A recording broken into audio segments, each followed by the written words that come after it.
What's up, everybody? This your boy Adogg, and once again, I'm back with a new video. Today, we got a new comedian on the channel. We got Theo, and the name of this skit right here, it's called Me and Daryl Strawberry. All right, now before we get to the video, if you're new to the channel, be sure you hit that subscribe button, turn on your notifications so you don't miss out on any of my videos. Now, without further ado, we're gonna go ahead and jump straight into it. If there's any more other comedians that y'all would like for me to cover, make sure you leave them down below in the comment section, all right? Without further ado, y'all, let's go ahead and dive straight into this. Let's go. Class is called this past weekend, a Southern boy like me, Theo Vaughn. So, I am 11 months sober, right? I like this introduction, though. I love the introduction. Thank you. Appreciate it. I didn't want to be, but this is what happened. Talk to us. I was in New York City, right? New York City, New York. You know? They call it the same thing right back in front of each other just to really piss you off before you get there. It's like we heard you in the beginning, you know? But I was in New York City, east of Hoboken. And I hadn't planned on doing any cocaine. Okay? I planned on doing this much cocaine. That's a zero amount, you know? But apparently some cocaine had planned on getting together with me when it left its home that evening. So I went to this party, man, and my friends were at this party, and I felt uncomfortable when I got to this party. Probably because, like, when I really think back on my life, like, I've always just felt uncomfortable, you know? Like, I don't know what it is. Like, my whole life has just been this constant struggle with every moment. Like, I'm just wrestling with every second just to feel okay. Like, I don't even want to feel good. Just set me in the middle, you know? So I'm at this party, and I'm feeling how I feel regularly, uncomfortable. So I decided to have some drinks because my friends are alcoholics, and I'm competitive. So I ain't gonna kind of lie though, but Theo Vaughn kind of look like Tom Brady to me. He got like that, like a Tom Brady type look to him, just a little bit. have a couple tequilas, right? And tequila, let's be honest, like pouring Mexico right into your body, okay? I mean, make you jump a fence, make you buy a gun, make you run across a highway with your family, make you knock a woman up, make you knock a woman down, okay? Okay. Olay, Janet, you know? All right. So I had me a couple tequilas, and I was feeling alive, you know? I was feeling a little more comfortable. Now, at 1:30 in the morning, I left this party because at 6:30 a.m. I had to be on the nationally syndicated radio program, the Opie and Jim Norton radio show. And it's a wonderful show that tapes there in New York City, New York. And those are two men that I really admire, you know? And admire is when somebody's better than you, but you still like them. Okay. I guess that's a good way to put it. It's an old-fashioned ideal. Okay. So at 1:30 a.m., I get into this taxi cab, right? This beautiful Asian girl that I do not know gets into the taxi with me. We're both headed the same way. They call it sharing a taxi, okay? Sharing a taxi. And this girl lays the back of her head right into my lap. And I'm thinking, fuck yeah, you know? New York's got these beautiful free Asian girls with every taxi ride. Oh, free Asian. This is a marvelous accoutrement to the city, you know? Uber, no thank you. Taxi, you have won me back. So this girl's just laying in my lap, and she just starts reminiscing about her evening, you know? She said she had a nice evening, but that her boyfriend wasn't in town, that he's never in town. Then she goes, what happens in taxis stays in taxis. What? And I'm not the brightest, you know, bowl in the bowl drawer, you know? We know where this going. Fuck, dude. You ever wander into a sentence, you're like, how do I get out of here? But I'm looking around this vehicle after she says that, and I'm thinking, this is a taxi, you know? Like he's taxi me once, shame on me. So I'm feeling kind of cavalier after her statements, right? I go down to make a kiss, you know? This young lady's laying in my lap. I go down to make a kiss. Now, trying to kiss somebody that's laying in your lap. That's pretty hard. That's a beautiful idea. Yeah, it is. Until you get right here, okay? He can't move no more. And then you're just milling around like a lip rapist, bruh. Lip rapist. I don't think James Bond could kiss a woman laying in his lap, okay? So she pushed me off of her. She called me a creep. What? She called me a pervert. What? But she laying in your lap. Definitely not a creep. And then it was awkward for a few blocks until she got dropped off wherever she was going. I'm not sure even where it was. I think it was like a halfway house for complete cunts or something. And at that point, it's just me and the driver, you know? And I thought he said drugs. He could have said something else. English wasn't his first language, you know? He was bilingual. But I heard drugs in my head, you know? And so I said, cocaine! Like I was Christopher Columbus, bruh. And we just landed on crack rock, you know? And I heard him accelerate that vehicle. And that's universal language for we're gonna get some cocaine. Because that's a drug to me, you know? Weed is a confusing spice. I mean, weed will make you forget how to get home. Cocaine will make you forget how to get to heaven. So we just drove, man. We just drove, man. Just don't do drugs. We drove for about a half hour into like North Harlem. Don't do drugs. If that's even a place, I don't even know. But it was a dark neighborhood. Okay. And that's not a euphemism. All the street lights were busted out. Dang. So you couldn't tell that it was predominantly black. But I grew up in a black neighborhood. I know when I'm back, you know? And we got there, man, and I gave this dude some money. He gets out of the vehicle, comes back a few minutes later with some cocaine on him, you know? But he sits in the back seat next to me. Oh. A little alarming, you know? Yeah, it is. Kind of like when you're in the air on a plane and you see the pilot taking a piss and you're like, what the fuck, dude? Is this Spirit? Oh. But this beautiful gentleman scooped up a little bit of cocaine on a car key, put it under my nose, killed that baby, bruh. Then I scooped him one, and he killed his, man. And then, just a couple of dueling cocainists. And we got high, man. We got high for about 40 minutes. Dude, I remember being so high at one point, I was like, dude, where the fuck is the driver, bro?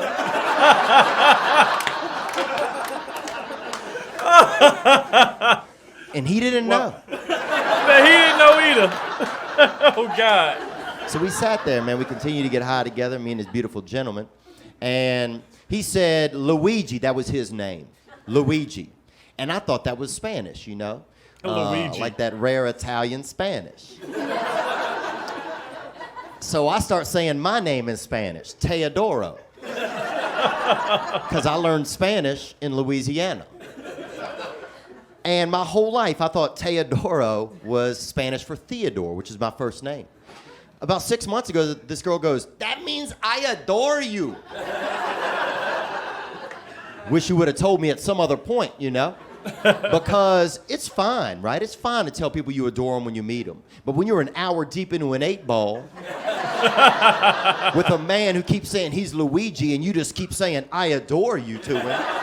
Oh, man. 99% of the time, this don't end heterosexually. Wow, bro. This is a long night, man. So he starts saying, I got a gift for you. I got a gift. And I grew up in like a broken neighborhood. You know, I thought it was going to be his cock, you know? So I start practicing my like, see a cock, like don't be interested faces, you know. Like,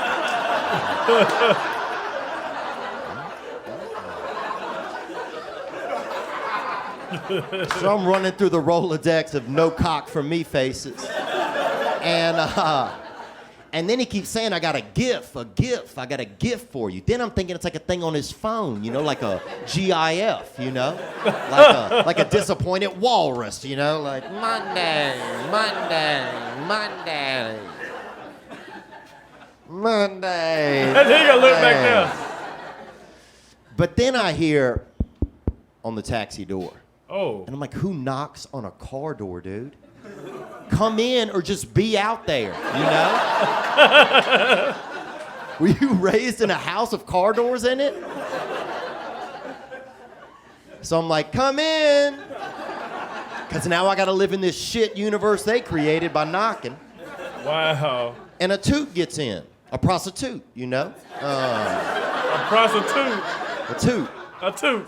You can't say pros. Pros is somebody that have a prosthetic, you know?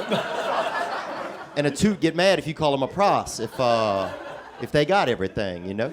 If they got everything. So I'm being politically correct and I'm saying this toot, you know? And I respect prostitutes. I respect all women, you know? Whether they're a president or a prostitute, I respect them, man. You know, prostitute, probably a tougher job, let's be honest, these days, dude. You out there middle of the night, slanging that canal, you know? A lot of men are gay, market shares decline. So I respect prostitutes, man, but I don't want to deal with a prostitute tonight. I just want to do cocaine with my adorable buddy, Louis. He ain't worried about nothing but that cocaine. And this prostitute, man, she had like you know, she had a wig that covered, you could see about 60% of her face, okay? And to me, it looked like a man's face, right? Which is fine, you know?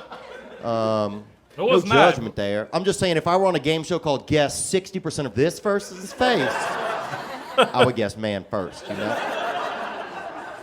But so we're all back there getting high together, and this prostitute starts making advances towards me. And I don't want a prostitute. So I start feeling uncomfortable, which is where I live at most of the time, so it only took me about half a lung to get there, you know? So I get out of the taxi into the street in North Harlem, right? Luigi comes out after me, because that's new friendship. Okay. And he's like, $100. So I give him $100. I'm thinking he's gonna pay this toot. She'll go on about her business. We'll get back to, friendship. You talking about the cocaine? I look over a minute later, they're kissing on each other's necks, okay? He's investing my $100 back here with this prostitute, you know?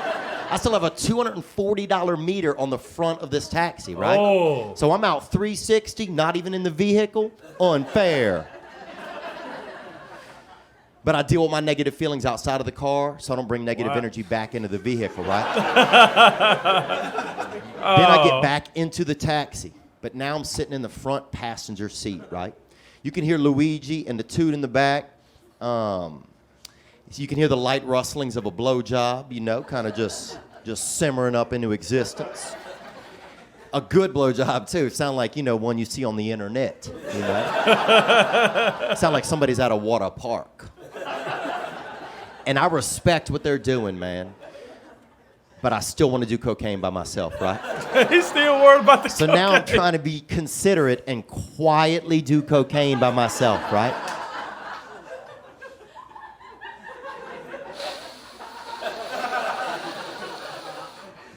Just the softest little cokehead you ever met, dude. Just like a newborn rabbit just hopping upon a gram, you know?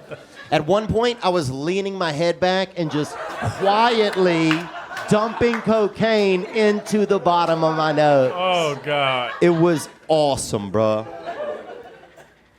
Luigi's in the back, dude. He's at the water park, bro. He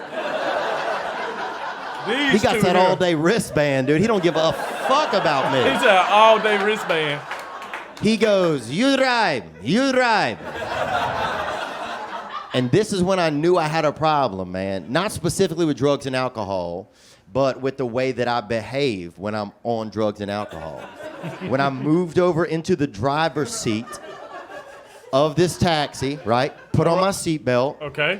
I remember asking them to put their seatbelt on. But they don't even make a seatbelt for all that activity, you know? We need seatbelt reform. I've been saying this. And I started this vehicle, and I drove us off into North Harlem, man, at 4:15 in the morning, just driving. Drove for probably about 20 minutes. Didn't know where I was, you know. My brain's like, damn, dude, you're lost. It's 4:30 in the morning, man. You're high on cocaine. I can't believe you know how to drive. But at least you're working.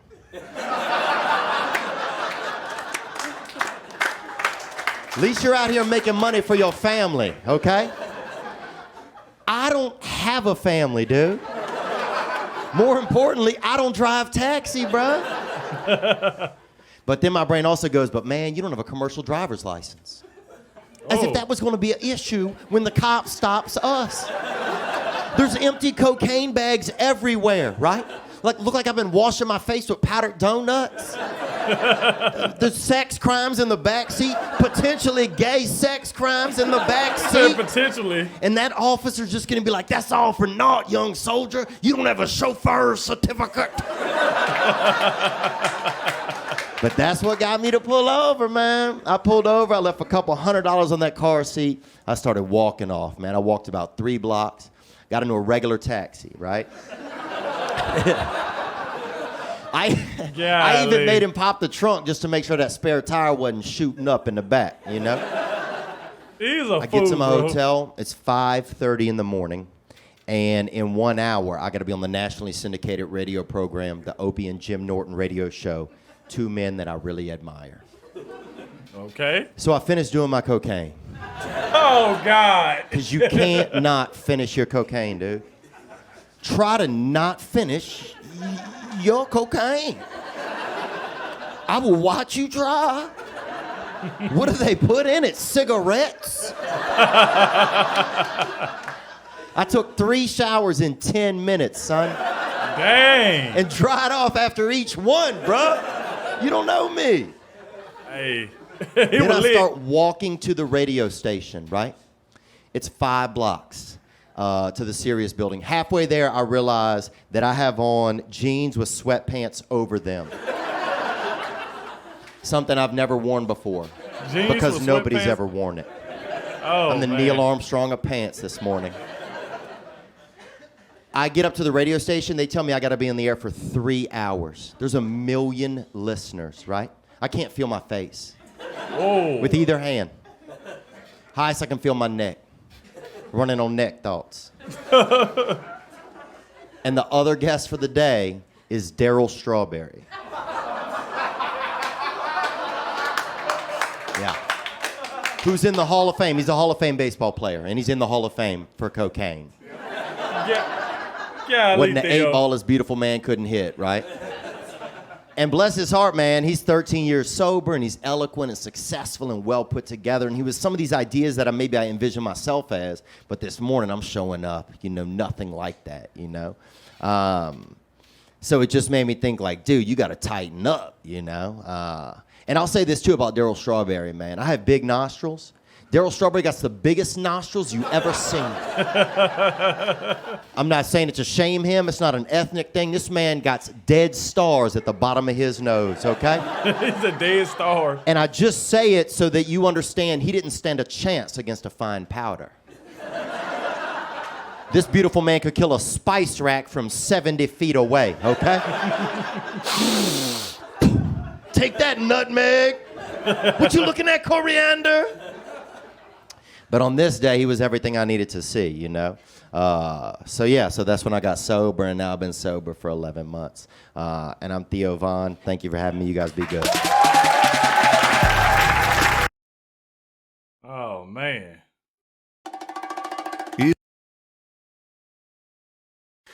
There you go. Theo Von. So he's been sober for 11 months. Dang, and that was a story. I don't even think that was a joke. I think that was his actual true story that he said that, you know, he did all those things. But the good part about the whole story is now he's sober. He ain't did it in 11 months. He's good now. Shout out to Theo Von, my man. This guy's hilarious. I literally need to try do more of his skits because his name did come up when a lot of y'all were saying I need to check out Theo Von and all that. So his name did come up, and the reason why I did this one right here, but We definitely need to do more of his skits, though. But look, y'all, we have made it to the end of the video. If you did enjoy, make sure you hit that like button, subscribe to the channel. It's your boy Adogg, and I'm going to catch y'all in the next one.